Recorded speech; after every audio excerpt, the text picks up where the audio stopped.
അവനും പുത്രനും പരിശുദ്ധ റൂഹായിക്കും സ്തുതി, ആദി മുതൽ എന്നുമെന്നേക്കും തന്നെ. ആമേൻ.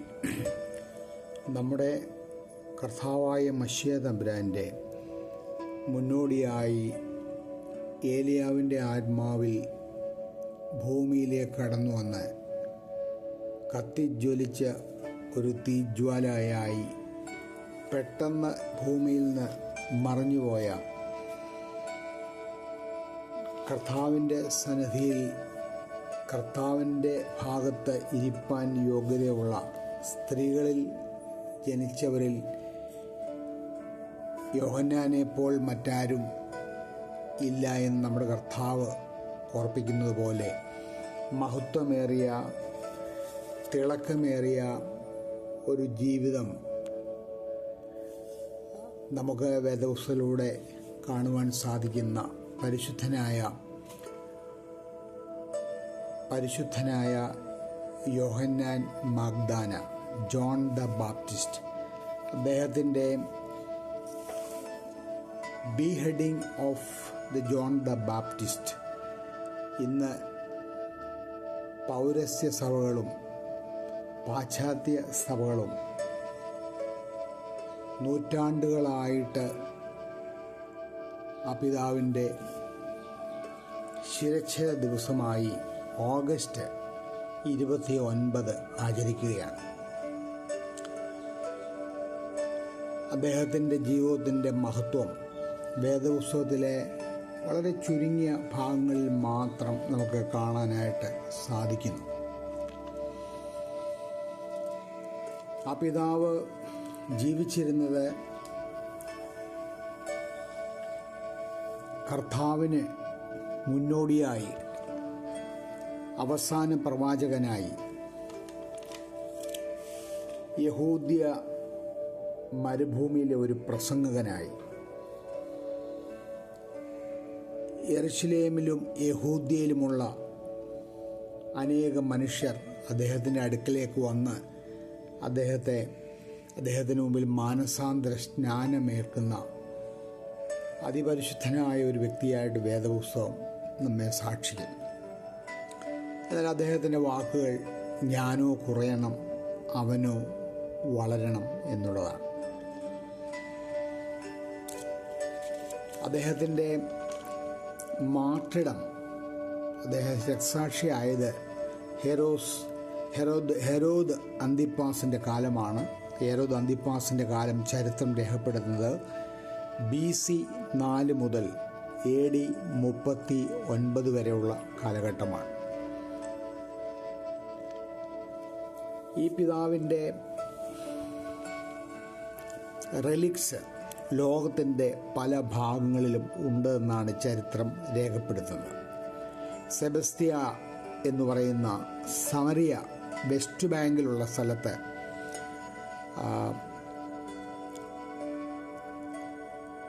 അവിടെ ഒരു ദേവാലയവും ഒരു മോസ്കുമുണ്ട്. അവിടെയാണ് അദ്ദേഹത്തിൻ്റെ അടക്കം നടന്നത് എന്ന് പറയുന്നുണ്ട്. ഇത് ഈ മോസ്ക് ആൻഡ് ചർച്ച് രണ്ടും both are dedicated to saint John the Baptist. Umayyad mosque ദമാസ്കത്തിലെ സിറിയ എന്ന് പറയുന്ന സ്ഥലത്ത് പരിശുദ്ധൻ്റെ head of saint John the Baptist ഈ മോസ്കിലാണ് ഉള്ളത്. ഈ മോസ്ക് എന്ന് പറയുന്നത് ഒരു ക്രിസ്ത്യൻ ബസിലിക്ക നേരത്തെ അവിടെ ഉണ്ടായിരുന്നു. ആ സ്ഥലത്താണ് ഈ മോസ്ക് പണിയപ്പെട്ടത്. യോഹന്നാൻ സ്നാപകൻ്റെ ശിരസ് അവിടെ ഉണ്ട് എന്നാണ് രേഖപ്പെടുത്തുന്നത്. മറ്റൊരു എവിഡൻസ് കാണുന്ന റസാഫ, സിറിയയിലെ ഒരു സ്ഥലത്ത് ബൈസന്റൈൻ പീരീഡിൽ അദ്ദേഹത്തിൻ്റെ ശിരസ് ഇവിടേക്ക് കൊണ്ടുവന്നു എന്ന് പറയുന്ന ഒരു പാരമ്പര്യമുണ്ട്. മൊണാസ്ട്രി ഓഫ് മക്കാറിയസ് ഈജിപ്തിലെ കോപ്റ്റിക് ട്രഡീഷൻ അനുസരിച്ച് ഈ മൊണാസ്ട്രിയിൽ അദ്ദേഹത്തിൻ്റെ റിലിക്സ് സൂക്ഷിക്കുന്നുണ്ട് എന്ന് പറയപ്പെടുന്നുണ്ട്. കൂടാതെ ഇറ്റലിയിലെ കത്തീഡ്രൽ ഓഫ് സെയ്ന, ജെറുസലേമിലെ monastery of saint John the Baptist, ഇവിടെയൊക്കെ അദ്ദേഹത്തിൻ്റെ റിലിക്സ് ഉണ്ട് എന്നും അത് വണക്കത്തിനായിട്ട് അനേകർ അവിടെ വരുന്നുണ്ട് എന്നും ഒക്കെ രേഖപ്പെടുത്തുന്നുണ്ട്. മുസ്ലിം സഹോദരങ്ങളും ഇദ്ദേഹത്തിൻ്റെ റിലിക്സ് വിശുദ്ധിയോടെ സൂക്ഷിക്കുന്നതായിട്ട് ചരിത്രം രേഖപ്പെടുത്തുന്നു. വേദപുസ്തകത്തിലെ 4-5 വേദഭാഗങ്ങളിൽ, പ്രത്യേകിച്ച് വിശുദ്ധനായ ലൂക്കോസിൻ്റെ സുവിശേഷം 1-ാം അധ്യായം 5 മുതൽ 25 വരെ, 1-ാം അധ്യായം 39-45, 1-ാം അധ്യായം 57-66 തുടങ്ങിയ സ്ഥലങ്ങളിൽ പരിശുദ്ധൻ്റെ ജീവിതത്തെ പറ്റിയുള്ള രേഖകൾ നമുക്ക് ലഭിക്കുന്നുണ്ട്. വിശുദ്ധരായ മാതാപിതാക്കൾ സക്കറിയ പുരോഹിതൻ്റെയും എലിസബത്തിൻ്റെയും മകനായിട്ട് ഇരുവരും ദൈവസന്നിധിയിൽ നീതിയുള്ളവരും കർത്താവിൻ്റെ സകല കൽപ്പനകളിലും ന്യായങ്ങളിലും കുറ്റമില്ലാത്തവരായി നടന്നവരുമായിരുന്ന മാതാപിതാക്കൾക്കുണ്ടായ ഏകമകൻ. അവൻ മദ്യവും വീഞ്ഞും കുടിക്കാത്തവൻ, അമ്മയുടെ ഗർഭത്തിൽ വെച്ച് തന്നെ പരിശുദ്ധാത്മാവ് കൊണ്ട് നിറയപ്പെട്ടവൻ, ഇസ്രായേലിലെ അനേകരുടെ ഹൃദയങ്ങളെ കർത്താവിലേക്ക് തിരിക്കുമെന്ന് പ്രവചിക്കപ്പെട്ടവൻ, അപ്പന്മാരുടെ ഹൃദയങ്ങളെ മക്കളിലേക്കും വഴങ്ങാത്തവരെ നീതിമാന്മാരുടെ ബോധത്തിലേക്കും തിരിച്ചു കൊണ്ടുവരും എന്ന് പ്രവചിക്കപ്പെട്ടവൻ, ഒരു ജനത്തെ മുഴുവൻ കർത്താവിന് വേണ്ടി ഒരുക്കുവാൻ വരും എന്ന് വരുന്നവനെന്ന് പ്രവചിക്കപ്പെട്ടവൻ, കർത്താവിന് മുമ്പായി ഏലിയാവിൻ്റെ ആത്മാവോടും ശക്തിയോടും കൂടി വരുന്നവൻ. ഇതൊക്കെയാണ് നമ്മൾ വിശുദ്ധ ലൂക്കോസ് സുവിശേഷം 1-ാം അധ്യായത്തിൻ്റെ ആദ്യ ഭാഗത്ത് വായിക്കുന്നത്. ഗർഭവതിയായിരുന്ന, വാർദ്ധക്യ സഹജത്തിലായിരുന്ന എലിസബത്തിൻ്റെ ഉദരത്തിലുണ്ടായിരുന്ന കുഞ്ഞ് ആനന്ദം കൊണ്ട് തുള്ളിച്ചാടുന്നു മറിയമിൻ്റെ വന്ദനം കേൾക്കുമ്പോൾ. ആനന്ദം കൊണ്ട് പിള്ള എൻ്റെ ഉദരത്തിൽ തുള്ളിച്ചാടിയെന്ന് എലിസബത്ത് എന്ന വൃദ്ധയായ അമ്മ രേഖപ്പെടുത്തുന്നു. അതൊരു വലിയ യാഥാർത്ഥ്യമാണ്. ഉദരത്തിൽ കിടക്കുന്ന കുഞ്ഞുങ്ങൾ, ഉദരത്തിൽ കിടക്കുന്ന ജീവൻ ബാഹ്യലോകത്തിലെ ലോകവുമായിട്ടുള്ള സമ്പർക്കം, സംവേദനം, ഇതൊക്കെ നമ്മൾ കൂടുതൽ ആഴമായി പഠിക്കുകയും ഗ്രഹിക്കുകയും ചെയ്യേണ്ടുന്ന ഒരു കാലമാണ്. അതുപോലെ തന്നെ ചെവിയിൽ എൻ്റെ കർത്താവിൻ്റെ അമ്മയുടെ സ്വരം, വന്ദനം കേൾക്കുമ്പോൾ ഉദരത്തിൽ ഈ സംവേദനം എങ്ങനെ ഉണ്ടായി? അതൊരു വലിയ റിയലൈസേഷനാണ്.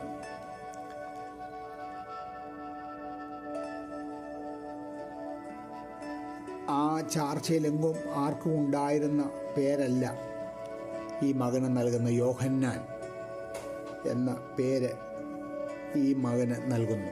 യോഹന്നാൻ എന്ന് പറഞ്ഞാൽ അർത്ഥം യാഹ്വേ ഈസ് ഗ്രേഷ്യസ്, യഹോവ കൃപയുള്ളവനാണ്, യഹോവ കരുണാമയനാണ്, ദൈവം കൃപാലുവാണ് എന്നൊക്കെയാണ് ആ വാക്കിൻ്റെ അർത്ഥം.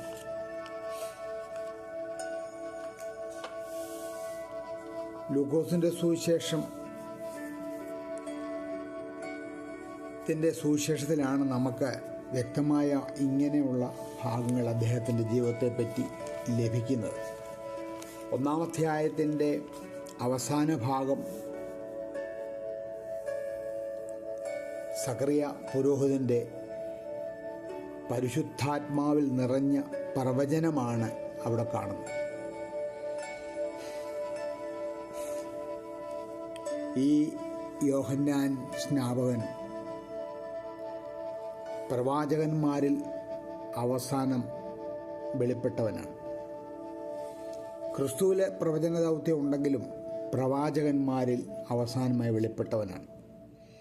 അതുകൊണ്ട് ഏകദേശം ഒരു ഇൻ്റർ ടെസ്റ്റമെൻ്റൽ പീരീഡ് 400 വർഷങ്ങൾക്ക് ശേഷം നമ്മൾ കാണുന്ന അവസാന പ്രവാചകനായി യോഹന്നാൻ മാഗ്ദാനം. ആ മകൻ എങ്ങനെയായിരിക്കും?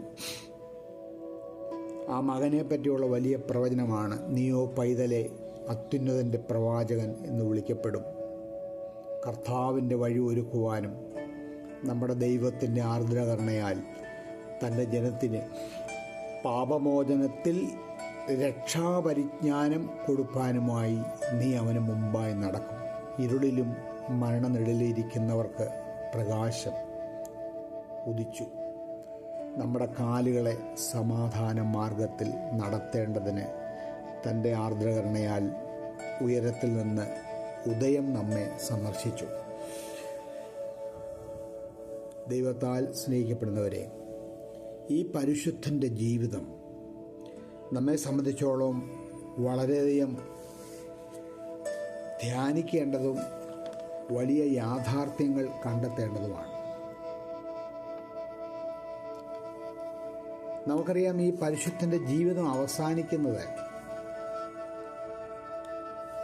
കേവലം ഒരു മനുഷ്യ സ്ത്രീയുടെ ദുഷ്ട ഹൃദയത്തിൻ്റെ ആഗ്രഹങ്ങൾ കൊണ്ടാണ്. വിശുദ്ധ മർക്കോസ് സുവിശേഷം 6-ാം അധ്യായത്തിൽ 17 മുതൽ 29 വരെ വായിക്കുമ്പോൾ, ഹെരോദാവ് യോഹന്നാൻ നീതിയും വിശുദ്ധിയുമുള്ള പുരുഷൻ, അവനെ ഭയപ്പെട്ടു. ഹെരോദാവിനെ പറ്റി പറയാം. ഹെരോദാവ് യോഹന്നാനിൽ ഒരു നീതിയും വിശുദ്ധിയുമുള്ള പുരുഷനായിട്ട് യോഹന്നാൻ സ്നാപകനെ കണ്ടിരുന്നു. അവനെ കാത്തുകൊള്ളുകയും അവൻ്റെ വചനം കേട്ട് വളരെ കലങ്ങിയെങ്കിലും സന്തോഷത്തോടെ അത് കേട്ടുപോന്നു. യോഹന്നാൻ്റെ വചനം അദ്ദേഹത്തിന് വലിയ മാനസാന്തരം അല്ലെങ്കിൽ മനസ്സിന് വലിയ ചാഞ്ചല്യം ഉണ്ടാക്കിയിരുന്നു. എന്നാൽ ഹെരോദ്യ എന്ന സ്ത്രീയെപ്പറ്റി പറയുന്നത്, അവൻ്റെ നേരെ പകവച്ച് അവനെ കൊല്ലുവാൻ ആലോചിച്ചുകൊണ്ടിരുന്നു.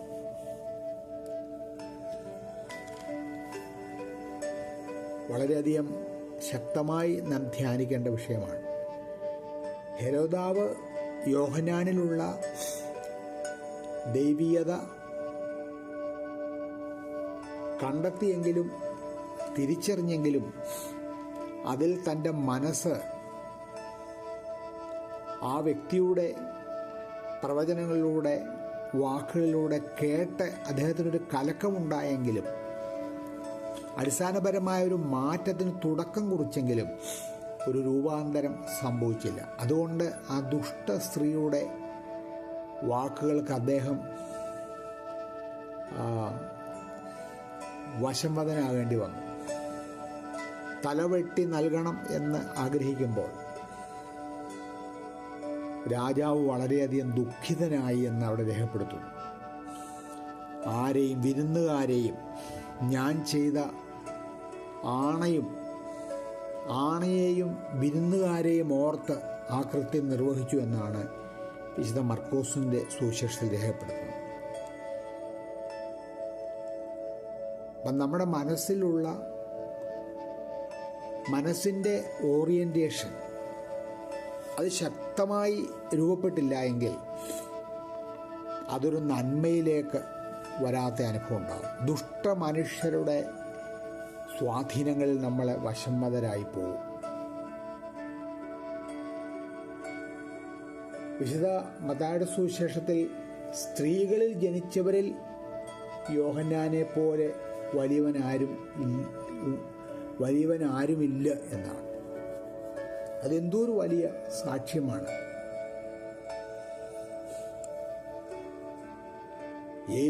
വരുവാനുള്ള ഏലിയാവ് ഇവൻ തന്നെ എന്ന് ശക്തമായി വിശ്വസിക്കത്തക്കവണ്ണമുള്ള യോഹന്നാൻ സ്നാപകൻ്റെ പ്രവൃത്തികൾ, യോഹന്നാൻ തിന്നാതെയും കുടിക്കാതെയും ഇരുന്നവനായിട്ട് ലോകത്തിൽ വന്നു. അവിടെ നിശിതമായിട്ട് കർത്താവ് ഈ പരീശന്മാരുടെ സാദൂക്യരുടെ പ്രതികരണങ്ങളെ വിമർശിക്കുന്നുണ്ട്. യോഹന്നാൻ തിന്നാത്തവനായും കുടിക്കാത്തവനായും വന്നു, എന്നാൽ കർത്താവ് തിന്നുകയും കുടിക്കുകയും ചെയ്യുന്നവനായിട്ട് വന്നു. അത് തള്ളിക്കളയപ്പെട്ട ലോകം അല്ലെങ്കിൽ സമൂഹം നിന്ദ്യരെന്ന് കരുതിയോടുകൂടെ കർത്താവ് ഭക്ഷിച്ചു. അവസാനം പറയുകയാണ്, ജ്ഞാനമോ തൻ്റെ പ്രവൃത്തികളാൽ നീതീകരിക്കപ്പെടുന്നു. യഥാർത്ഥ ജ്ഞാനം എപ്പോഴും നീതീകരിക്കപ്പെടുന്നത് പ്രവൃത്തിയിലൂടെയാണ്. ക്രിസ്തീയ ജീവിതത്തിൽ നമ്മൾ ഓർക്കേണ്ട ഒരു കാര്യമാണ്. Justification by faith, justification by deed. എന്നാൽ യഥാർത്ഥ ജ്ഞാനം പ്രവൃത്തികളാൽ നീതീകരിക്കപ്പെടുന്നു എന്നവിടെ രേഖപ്പെടുത്തുന്നു. ദൈവത്താൽ സ്നേഹിക്കപ്പെടുന്നവരെ, വിശുദ്ധ യോഹന്നാൻ്റെ സുവിശേഷത്തിൽ 1-ാം അധ്യായത്തിൽ 19 മുതൽ 34 വരെയുള്ള വേദഭാഗങ്ങളിലും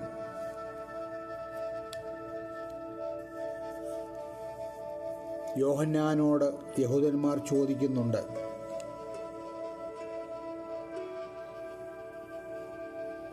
നീ ക്രിസ്തു ആണോ? അദ്ദേഹം വളരെ വ്യക്തമായിട്ട് പറയുന്നുണ്ട്, ഞാൻ ക്രിസ്തു അല്ല. പിന്നെ എന്ത്? ഏലിയാവാണോ? നീ പ്രവാചകനാണോ? അല്ല എന്ന ഉത്തരം പറഞ്ഞു.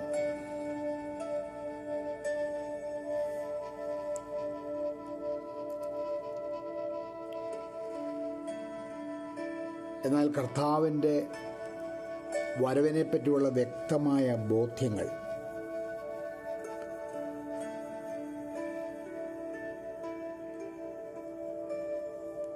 കർത്താവിനെ ചൂണ്ടിക്കാണിച്ചുകൊണ്ട് ലോകത്തിന് നൽകുന്ന ഒരു വലിയ സാക്ഷ്യം.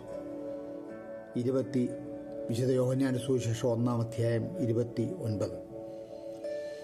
പിറ്റേന്നാൾ യേശു തൻ്റെ അടുക്കൽ വരുന്നത് കണ്ടിട്ട്, ഇതാ ലോകത്തിൻ്റെ പാപം ചുമക്കുന്ന ദൈവത്തിൻ്റെ കുഞ്ഞാട്.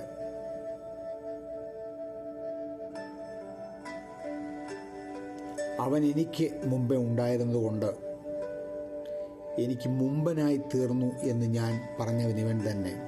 ഞാനോ അവനെ അറിഞ്ഞില്ല, എങ്കിലും അവൻ ഇസ്രായേലിന് വെളിപ്പെടേണ്ടതിന് ഞാൻ വെള്ളത്തിൽ സ്നാനം കഴിപ്പാൻ വന്നിരിക്കുന്നു എന്ന് പറഞ്ഞു. മശിഹ ഇസ്രായേലിന് വെളിപ്പെടേണ്ടതിന് സ്നാനം കഴിപ്പിച്ചു എന്നാണ്. നീതി നിർവഹിക്കപ്പെടുവാൻ ഇപ്പോൾ സമ്മതിക്കുക എന്ന് കർത്താവ് യോഹന്നാൻ സ്നാപകനോട് പറയുന്നു. കർത്താവ് മാമോദീസ ഏറ്റത് എന്താണ്? 30-ാമത്തെ വയസ്സിലാണ്. എന്തിനാണ് മാമോദീസ ഏറ്റതെന്നൊക്കെ നമ്മൾ എന്തെങ്കിലും സംശയം ഉണ്ടെങ്കിൽ ഇതൊക്കെ ശക്തമായിട്ട് വായിച്ച് ആത്മാവിൽ ഗ്രഹിക്കണം. എങ്കിലും അവൻ ഇസ്രായേലിന് വെളിപ്പെടേണ്ടതിന് ഞാൻ വെള്ളത്തിൽ സ്നാനം കഴിപ്പാൻ വന്നിരിക്കുന്നു. ആത്മാവ് ഒരു പ്രാവ് പോലെ സ്വർഗ്ഗത്തിൽ നിന്ന് ഇറങ്ങി വരുന്നത് ഞാൻ കണ്ടു. അത് അവൻ്റെ മേൽ വസിച്ചു. ഞാനോ അവനെ അറിഞ്ഞില്ല, എങ്കിലും വെള്ളത്തിൽ സ്നാനം കഴിപ്പാൻ എന്നെ അയച്ചവൻ എന്നോട്, ആരുടെ മേൽ ആത്മാവ് ഇറങ്ങുന്നതും വസിക്കുന്നതും നീ കാണുന്നുവോ, അവൻ പരിശുദ്ധാത്മാവിൽ സ്നാനം കഴിപ്പിക്കുന്നവനാകും. അങ്ങനെ ഞാൻ കാണുകയും അവൻ ദൈവോത്തരൻ തന്നെ എന്ന് സാക്ഷ്യം പറയുകയും ചെയ്തിരിക്കുന്നു. അതുകൊണ്ടാണ് കർത്താവിനെ പറ്റി പറയുന്ന, അവൻ്റെ കയ്യിൽ വീശുമുറമുണ്ട്.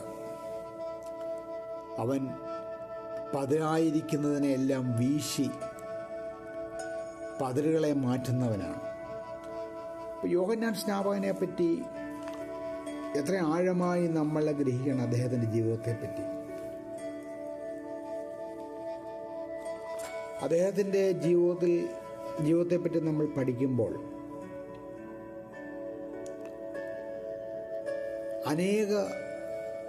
അദ്ദേഹത്തിൻ്റെ സ്വഭാവം കൊണ്ട്, അദ്ദേഹത്തിൻ്റെ പ്രതികരണങ്ങൾ കൊണ്ട്, അദ്ദേഹത്തിൻ്റെ നിലപാടുകൾ കൊണ്ട് അനേക വാക്കുകൾ, വിശേഷ പദങ്ങൾ അദ്ദേഹത്തിൻ്റെ ജീവിതത്തിന് ചിന്തകന്മാർ കൊടുക്കുന്നുണ്ട്. ഒന്ന്, deeply religious and committed to the faith. ഒരു നല്ല ഡിവോട്ടി ആയിരുന്നു. ആഴമായി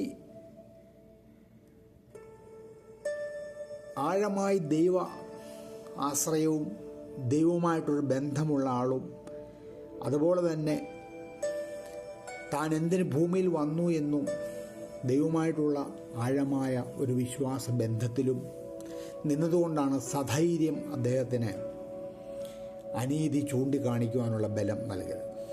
നമുക്ക് വലിയൊരു ശക്തിയാണ്. ദൈവത്തെ യഥാർത്ഥമായി സ്നേഹിക്കുകയും ആ ദൈവഭക്തിയിൽ നിൽക്കുകയും ആ വിശ്വാസത്തിൽ ഉറച്ചു നിൽക്കുകയും ചെയ്യുമ്പോഴാണ് സമൂഹത്തിൻ്റെ തിന്മകളെ വിളിച്ചു പറയാൻ നമുക്ക് ധൈര്യമുണ്ടാകുന്നത്. രണ്ടാമത് പ്രൊഫറ്റിക് നേച്ചറാണ്. Proclaim the divine message. ദുഷ്ടനായ ഹെരോദാവിനെ പോലും ഹൃദയം കൊണ്ട് കലക്കുന്ന, അനേകർക്ക് മാനസാന്തരത്തിലേക്ക് നയിച്ച സർപ്പസന്തതികളെ എന്ന് പരീശന്മാരെയും സാധുക്കരെയും വിളിക്കുന്നത് അത്ര ശക്തമായ ഭാഷയാണ്. അതുപോലെ തന്നെ സന്യാസം, യോഹന്നാൻ്റെ സന്യാസം സ്വീകരിച്ച ഒരു ഓർഡർ തന്നെ ഉണ്ടായിരുന്നു എന്നാണ്. ഒരു അസറ്റിക് ഓർഡർ തന്നെ യോഹന്നാൻ സ്നാപകൻ്റെ ജീവിതശൈലിയുമായി ബന്ധപ്പെട്ട് ആ ദേശത്ത് രൂപപ്പെട്ടിരുന്നെന്നാണ്. നസ്രീൻ വ്രതം അതിൽ നിന്ന് വന്നതാണെന്നാണ് പറയുന്നത്. Practising severe discipline and abstinence, വളരെ സിവിയർ ആയിട്ടുള്ള, വളരെ കർശനമായിട്ടുള്ള ഡിസിപ്ലിൻസ്, അതുപോലെ abstinence from the worldly things, even from the food. അതുകൊണ്ടാണല്ലോ അദ്ദേഹം ഒന്നും കഴിക്കാത്തവനും കുടിക്കാത്തവനുമായി വന്നു എന്ന് നമ്മൾ വായിക്കുന്നു. വെട്ടുക്കിളിയും തേനും കൊണ്ട് ജീവിച്ചവൻ. വീണ്ടും കാണുന്ന എ കറേജിയസ് മാൻ, ബോൾഡ് അൺഅഫ്രൈഡ് മാൻ. ദൈവത്തിനു വേണ്ടി ഉറച്ചു നിന്നവൻ, നിലപാടുകളിൽ ഉറച്ചു നിന്നവൻ. ഇത് നമ്മുടെ വിശ്വാസ ജീവിതത്തിലും സഭാജീവിതത്തിലും അനിവാര്യമാണ്. വീണ്ടും നമ്മൾ കാണുന്ന A very humble man, modest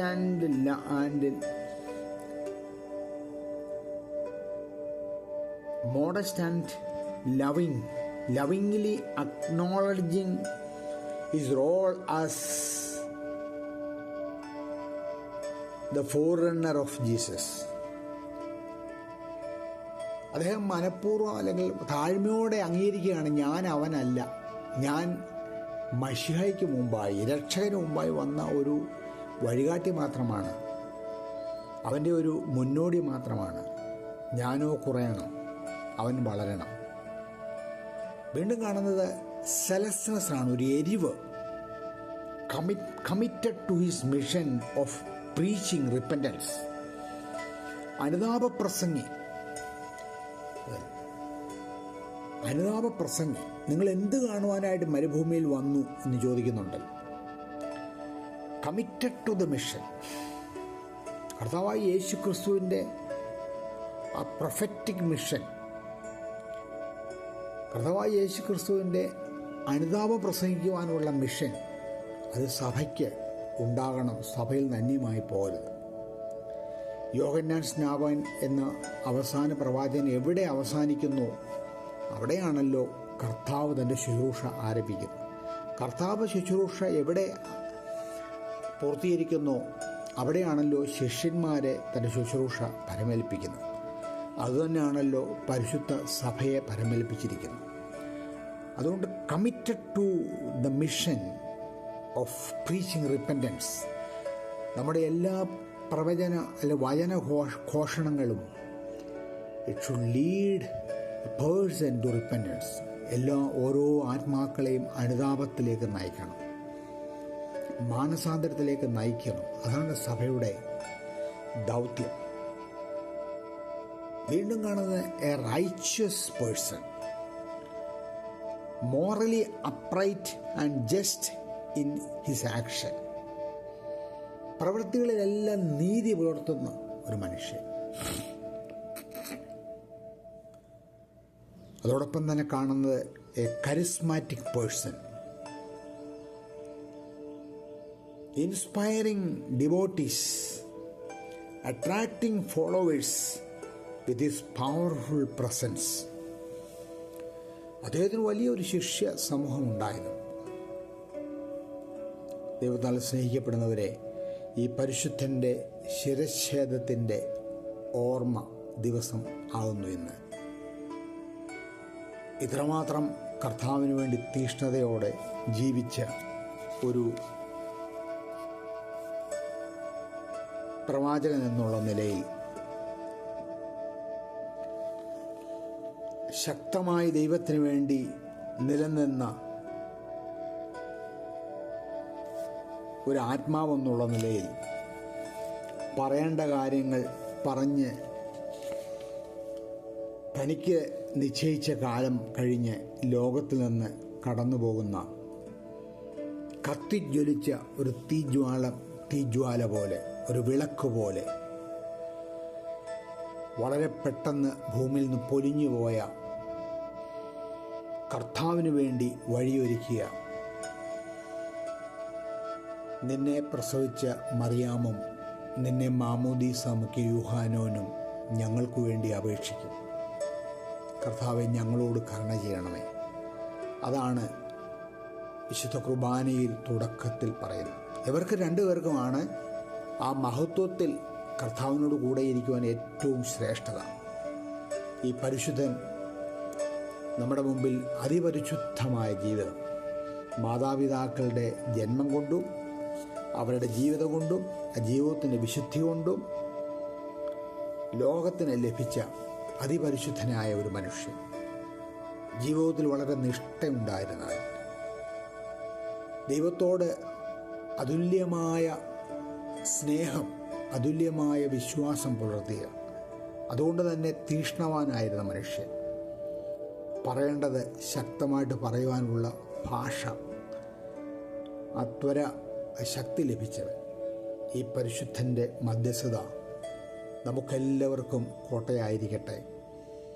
പൗരസ്ത്യ സഭയും പാശ്ചാത്യ സഭയും ഒരുപോലെ ഇദ്ദേഹത്തിൻ്റെ ഓർമ്മ നൂറ്റാണ്ടുകളായിട്ട് ആചരിച്ചു വരുന്നു എന്നുള്ളത് ചരിത്ര സത്യമാണ്.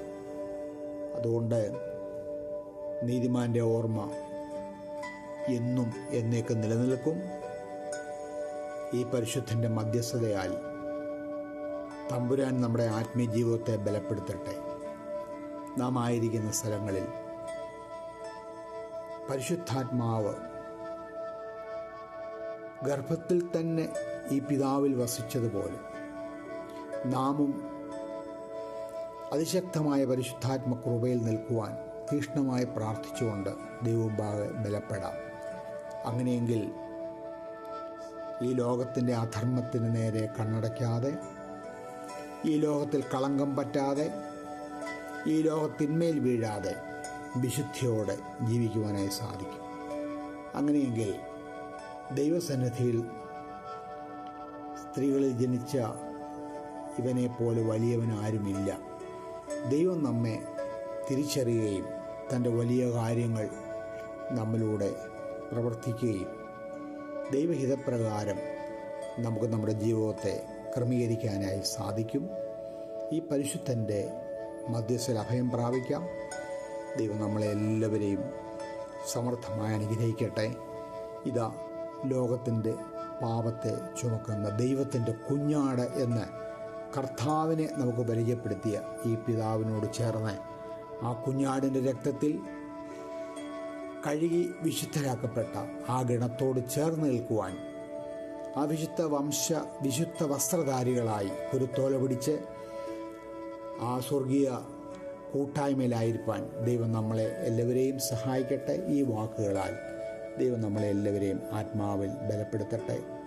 ദൈവനാമം മഹത്വപ്പെടുമാറാകട്ടെ.